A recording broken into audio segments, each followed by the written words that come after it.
Page number H15 Maratha Wars. Maratha Wars के बारे में बात करनी है आज हमने, और कल हमने इसमें मैसूर वॉर के बारे में पढ़ा था। मैसूर के 4 युद्ध हुए थे, ठीक है। हैदर अली की मृत्यु हुई, टीपू सुल्तान की मृत्यु के बाद जो मैसूर युद्ध थे वो खत्म हो गए। आज हम बात करने वाले हैं मराठा वॉर्स, और मराठों ने भी मदद की थी ब्रिटिश लोगों की टीपू सुल्तान को हराने के लिए। देखिए Maratha wars, the Maratha had become very powerful. Maratha बहुत ही पावरफुल थे by the middle of the 18th century, 18वीं शताब्दी के मध्य में।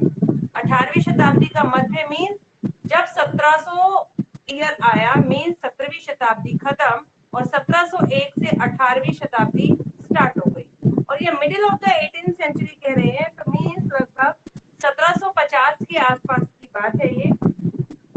Under the leadership of Shivaji, Shivaji के नेतृत्व में they even challenge the Mughal empire, वो पहले ही मुगल एम्पायर को चैलेंज कर चुके थे, ठीक है। मराठा बहुत ही पावरफुल हो चुके थे 18वीं शताब्दी के मध्य तक, और वो शिवाजी के नेतृत्व में, शिवाजी जो एक मराठा सैनिक था वो मुगल शक्ति को पहले ही चुनौती दे चुका था, मुगलों के साथ पहले ही युद्ध करने को तैयार था।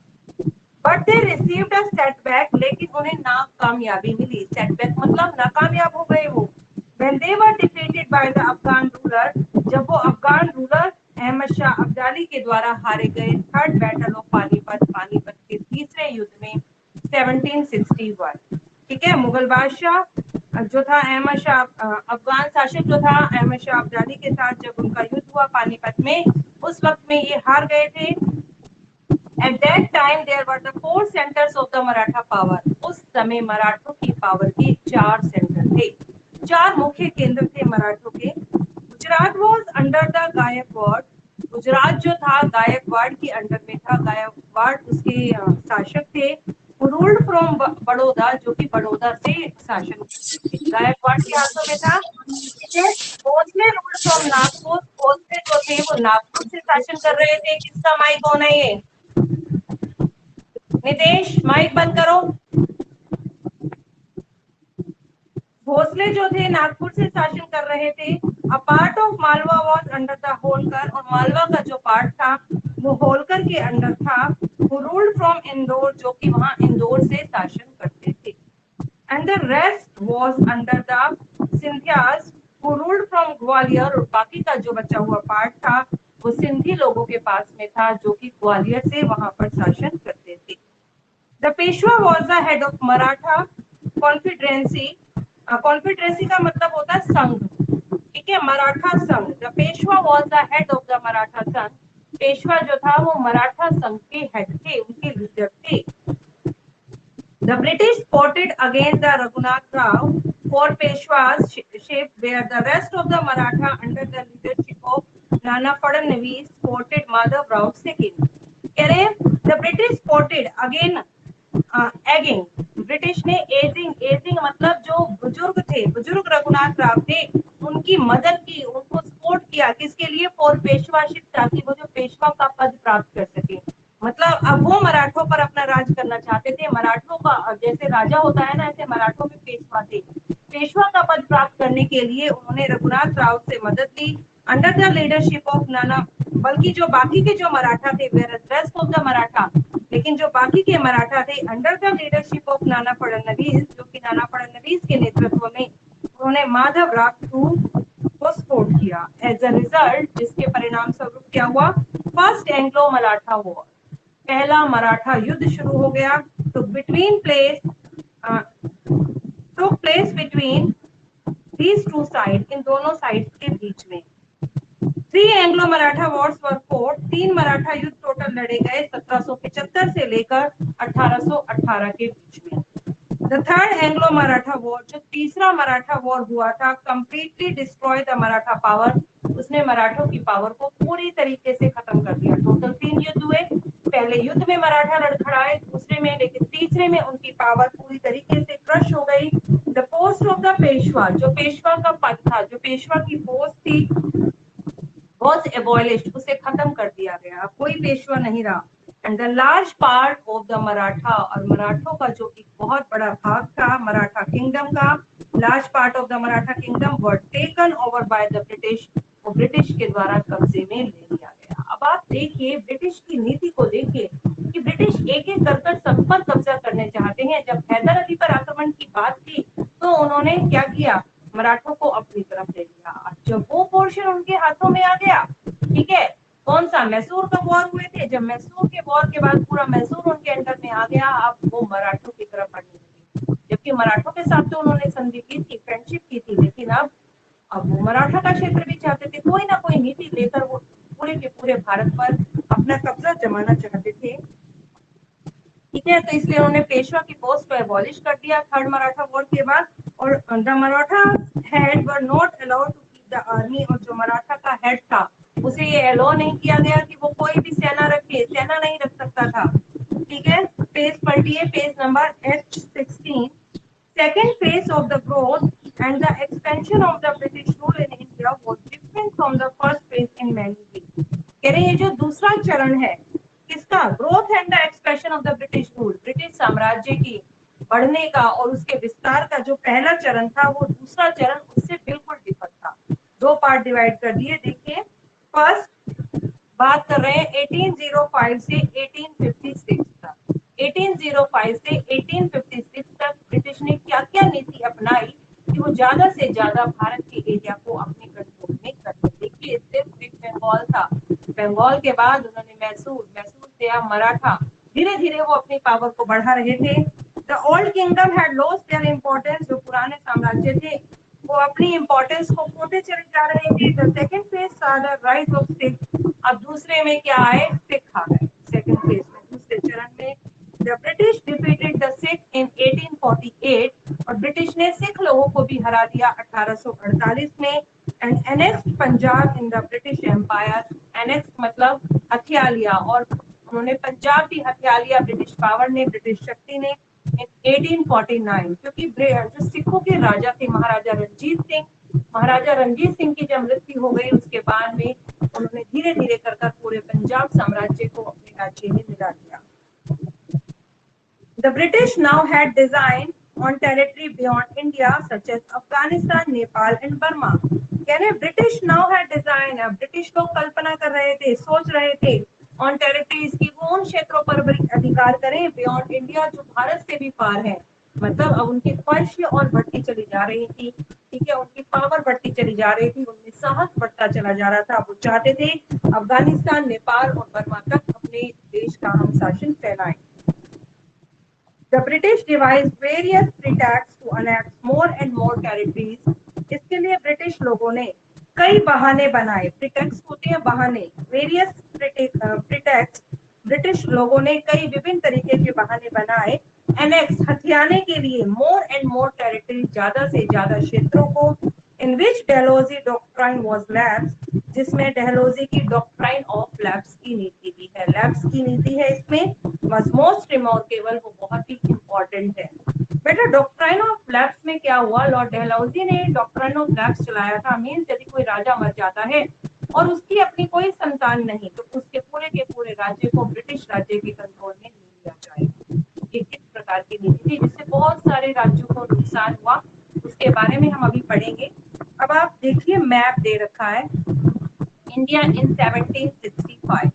यदि आप इस मैप को देखें ध्यान से, देख रहे हैं आप, ये मैप दे रखा है, ये जो 1605 का मैप है इसमें देखिए ये जो डार्क कलर का पार्ट देख रहे हैं ना आप, ये वाला, ये जिसमें आपका बिहार, इलाहाबाद, पटना, बंगाल, ये सारा कैलकाटा, और ये सारा नॉर्दर्न, और ये देखिए मद्रास, ये एरिया, ये सारे पौंडीचेरी पोर्ट, और ये तीनों त्रावणकोर, ये आपने त्रावणकोर के बारे में पढ़ा था। ठीक है, और ये कालीकट का, माहे का, ये सारा का सारा जो प्रदेश है ये ब्रिटिश टेरिटरी के अंदर था। ब्रिटिश लोगों ने भारत के इतने प्रदेश पर आक्रमण कर लिया। सबसे पहले उन्होंने यहाँ बंगाल, प्लासी और बक्सर के युद्ध के बाद अब वो धीरे धीरे बढ़ते चले आ रहे हैं, अपनी पावर को बढ़ा रहे हैं। और देखिए ये पूरा का पूरा मराठा कॉन्फिडेंसी है, ये पूरा का पूरा मराठा का क्षेत्र है, वो मराठा क्षेत्र भी उन्होंने अपने एरिया के अंदर ले लिया। ठीक है, मराठा के बाद में जो इससे पहले मैसूर का शासन था, मैसूर का जो शासन था वो भी यहाँ पर उन्होंने अपने एरिया के अंदर ले लिया।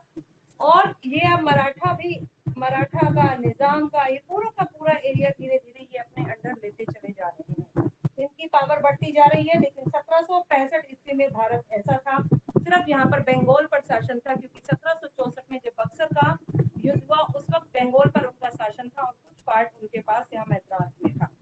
ठीक है, लेकिन अब उन्होंने यहाँ से ये पूरे के पूरे पार्ट को जीत लिया और ये उनका क्षेत्र और भी बढ़ गया, क्योंकि अब हम 1805 से 1856 तक पहुंच गए हैं। तो मीन्स अब इससे भी बहुत ज्यादा, जिसमें मराठा आप देख रहे हैं, ग्वालियर, ग्वालियर में जो ये सिंधिया है देख रहे हैं, ये पूरा का पूरा क्षेत्र उन्होंने अपने अंडर में ले लिया।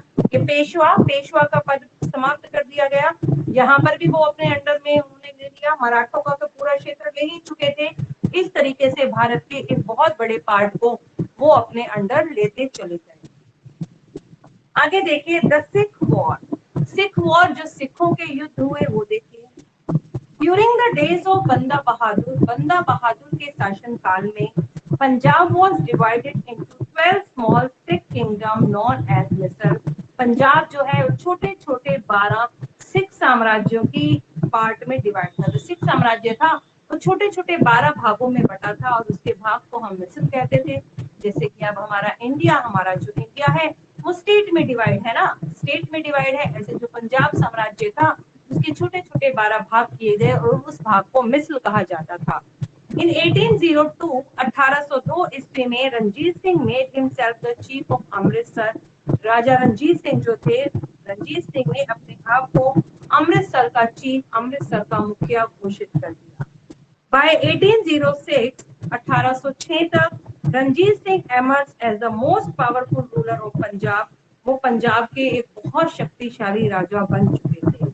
एंड हिज टेरिटरी एक्सटेंड, और उनका जो प्रदेश था, उनकी जो टेरिटरी थी, extend from central Punjab up to the river Sutlej. वो पंजाब के मध्य भाग से लेकर सतलुज नदी तक की, जो सतलुज नदी का पार्ट है ना बेटा, काफी सारा रावी, चेनाब, ये 5 जो है ना आपके दरिया है, इनका बहुत सारा पार्ट पाकिस्तान में जा चुका है। अब वहां तक इनका शासन था।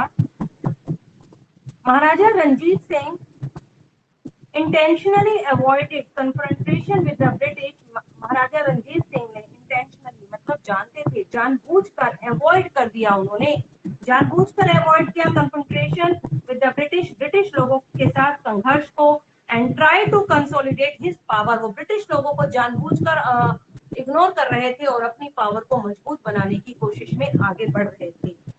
He was called the Lion of the Punjab। उन्हें पंजाब का लॉयन, पंजाब का शेर कहा जाता था। किसे कहा जाता था पंजाब का शेर, बताइए? लॉयन ऑफ द पंजाब कौन है?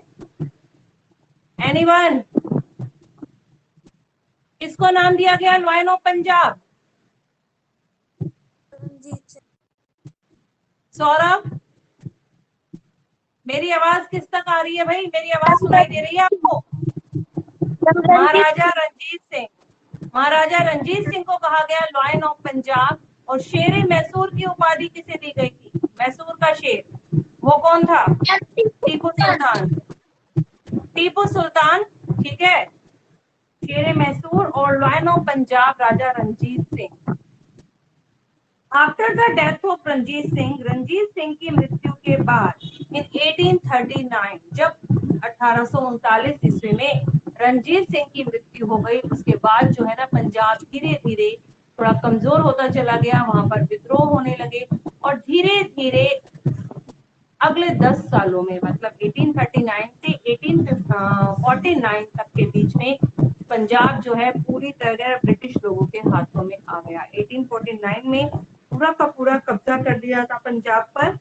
तो राजा रंजीत सिंह की मृत्यु हो गई 1839 में। The British agent spread unrest and disorder in the Punjab. British के जो एजेंट थे उनके कारण स्प्रेड, क्या फैल गया? अनरेस्ट, अनरेस्ट होती है अशांति, अशांति फैल गई। एंड डिसऑर्डर, डिसऑर्डर अव्यवस्था फैल गई इन पंजाब, पूरे के पूरे पंजाब में, पूरे के पूरे पंजाब में अशांति हो गई राजा रंजीत सिंह की मृत्यु होने के बाद। Because they could never tolerate, क्योंकि वो कभी भी सहन नहीं कर सकते थे a strong state on their frontier, की वो अपनी सीमाओं में इतने स्ट्रॉन्ग स्टेट को खड़ा रह देख पाए। ड्यूरिंग द अनरेस्ट, इस अशांति के कारण थ्री सन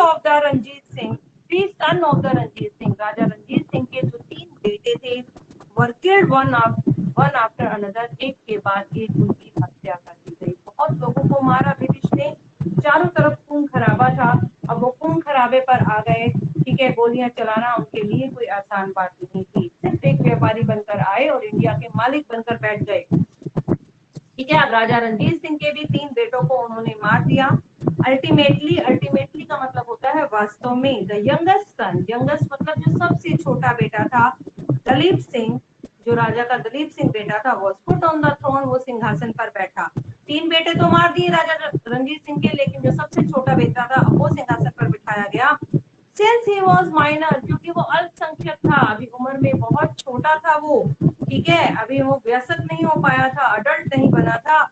हिज मदर, तो उसकी जो माता थी, रानी जिंदानी, जिंदानी नाम था, बिकम हिज रीजेंट, रीजेंट का मतलब होता है संरक्षिका, वो उसकी संरक्षिका बनी, ठीक है। मीन्स बेटे को सिंहासन पर बिठाया गया, लेकिन उसकी संरक्षिका उसकी माता की, पूरा का पूरा शासन उनकी माँ देखती थी कि किस तरीके से चलाया जाएगा। तब तक उन्होंने देखा जब तक कि राजा रणजीत सिंह, राजा दलीप सिंह बड़े नहीं हुए। The corrupt army general of Punjab carried on their intrigues against the prince. The corrupt army general, जो भ्रष्ट आर्मी जनरल थे, सेना के जो सेनापति थे पंजाब के, carried on their intrigues against the prince, उन्होंने राजकुमार के विरुद्ध षड्यंत्र रचने की रचना कर दी। देखिए ना, खुद ही अपने पैरों पे कुल्हाड़ी मार रहे हैं, बुलावा दे रहे हैं कि ब्रिटिश आए और बस हम पर शासन करें। अब उन्होंने खुद ही षड्यंत्र करने की सोच लिया, षड्यंत्र करना शुरू कर दिया। दिस स्टार्ट इंस्टेबिलिटी, इसके कारण अव्यवस्था फैल गई। ऑफर्ड गोल्डन अपॉर्चुनिटी, और ये गोल्डन अपॉर्चुनिटी थी, एक सुनहरा मौका था, एक सुनहरा अवसर था टू द ब्रिटिश लोगों के लिए कि टू कन्क्वेयर द पंजाब, वो आए और पंजाब को जीत ले, पूरा का पूरा पंजाब अपने अंडर में ले लें। देखिए, पंजाब को जीतने में भी ब्रिटिश लोगों की मदद हमारे ही देश के लोगों ने की, सिखों के अपने ही नेताओं ने की। जब राजा रणजीत सिंह की मृत्यु के बाद उसके 3 बेटों को मार दिया गया, तो उसके जो चौथे बेटे को जब सिंहासन पर बिठाया गया, जिसका नाम दलीप सिंह था, उम्र तो बहुत छोटी थी, लेकिन उसकी संरक्षिका, उनकी रिजेंट, उनकी माँ बनी, जिनका नाम जिंदानी था, ठीक है। और वो पूरा का पूरा शासन देखती थी, लेकिन उस वक्त जो उसके सेनापति थे वो उसके खिलाफ षड्यंत्र कर रहे थे। जब ये बात ब्रिटिश लोगों को पता चली, क्योंकि वो ब्रिटिश लोगों से हाथ मिला रहे थे, षड्यंत्र रच रहे थे कि किस तरीके से दलित सिंह को हटाया जाए और हम अपना राज्य स्थापित करें, लेकिन इसका फायदा, इस पॉलिटिकल इंस्टेबिलिटी का फायदा ब्रिटिश लोगों ने उठाया। उनके लिए ये एक गोल्डन अपॉर्चुनिटी बनकर आई और उन लोगों ने पूरे के पूरे पंजाब को जीत लिया। 2 एंग्लो-सिख वॉर्स वर फोर्ट, 2 एंग्लो-सिख वॉर हुए, मतलब ब्रिटिश और सिखों के बीच में 2 युद्ध हुए। फॉर्ट बिटवीन 1845 टू 1849, 1845 से 1849 के बीच में ब्रिटिश लोगों के 2 युद्ध हुए। After defeating the Sikh completely, Sikh लोगों को पूरी तरीके से हराने के बाद, गवर्नर जनरल डलहौजी, जो ब्रिटिश का गवर्नर जनरल था, Lord Dalhousie, accent the whole Punjab, annexed, पूरे के पूरे पंजाब को हड़प लिया, ठीक है, पूरे के पूरे पंजाब को हथिया लिया। मीन्स ऑफ डिक्लेरेशन, उसने घोषणा कर दी कि पूरे के पूरे पंजाब पर उसका ही अधिकार है। Raja Dalip Singh was pension stop, Raja Dalip Singh जो थे उन्हें उनकी पोस्ट से हटाया गया और उनकी पेंशन बना दी गई, एंड सेट टू लंदन, और उन्हें लंदन भेज दिया गया। बस पेंशन मिलेगी, जो पैसा उन्होंने फिक्स किया वो अमाउंट राजा दलीप सिंह के पास एनुअली जाने लगा और उन्हें लंदन भेज दिया गया। The British also took possession of a Kohinoor diamond, और ब्रिटिश लोगों को इस वक्त कोहिनूर डायमंड, कोहिनूर हीरा भी मिला as a present for queen Victoria, जो कि उन्होंने क्वीन विक्टोरिया को भेंट स्वरूप प्रदान किया था। जो इंग्लैंड की महारानी थी, ठीक है, उसे उन्होंने विक्टोरिया, पहले जिन्होंने ब्रिटिश लोगों को चार्टर एक्ट दिया था वो एलिजाबेथ थी। अब ये जो विक्टोरिया आई उस समय की ब्रिटेन की रानी थी, और जो यहाँ से उन्हें कोहिनूर हीरा मिला वो उन्होंने ब्रिटेन की रानी को एज अ गिफ्ट प्रदान किया। ये था आपका सिख वॉर। इस सिख वॉर आज हम पढ़ चुके हैं। आज हमने मराठों के बारे में पढ़ा और सिख के बारे में पढ़ा। आज का बस चैप्टर हम इतना ही पढ़ेंगे, इससे आगे के चैप्टर की बात हम कल करने वाले हैं। ये बताइए आपने कितनी एक्सरसाइज सॉल्व की इसके अंदर, बताओ।